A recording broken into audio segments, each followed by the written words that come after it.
Berapa ni? Satu. Tada! Ni Burberry white chocolate. Perisa pistachio. Wow, original chocolate chip. 3. Almond double chocolate. Okay, actually apa? Si korang ada rindukan mana Hera, mana adik kan. Buat masa ni diorang tengah kurang sihat. Okay, kurang sihat. Ibu pun baru je orang kata, nak kata sepenuhnya belum. Ibu masih batuk, masih pening-pening, jalan macam orang kan. Okay, so yang ni sepatutnya adik panas lagi ke? Kesian adik lah, panas. Adik dekat bawah ni, ini kakak lah, kakak dengan ibu. Kakak rasanya dah makin okey. Kakak dah okey sikit dah. Kakak dah makin okey, tapi dia ada dedong sikit lagi lah ni. Korang rindu tak?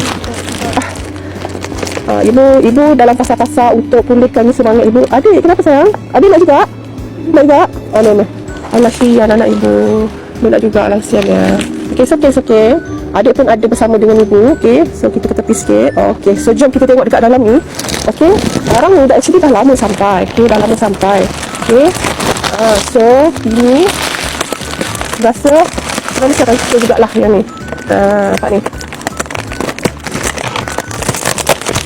Ada berapa ni? Satu. Tada! Nampak tak? Fondant. Yang ni cookies yang sedap. Tapi kalau dia ada outlet tau. Dia ada outlet. Kalau korang beli kat outlet pun ibu rasa lebih mahal daripada korang beli dekat TikTok. So yang ni satu. Ini tu satu Black velvet ke? Ni Burberry white chocolate. Okay, 1 2. Okay, yang ni perisa pistachio. Wow. 2. Ni ketiga original chocolate chip. 3. Dan yang keempat, tada! Ni perisa almond double chocolate. Yang ni antara 4 ni, ibu rasa ramai yang mesti orang akan suka yang ni lah kot kan, yang apa ada pistachio kan. So untuk kali ni korang kena kalau katakan korang nak beli, korang boleh klik dekat beg kuning. Untuk kita orang makan, tunggu kami sihat dulu, boleh tak? Tunggu kami sihat dulu sebab tekak kita orang belum ada rasa, kata bukan nak makan biskut apa, memang tak ada rasa.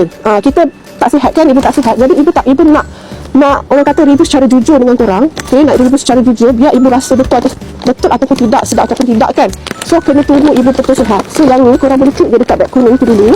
Nanti ibu akan makan dengan anak ibu. Tunggu kami sembuh baik-baik ni lah. Tunggu kami betul-betul sembuh, dapat rasa nikmat rasa tu dah ada. InsyaAllah kita akan makan sama-sama. Kita akan rasa betul-betul sedap ke tidak. Tapi memang majoriti ni cakap sedap lah.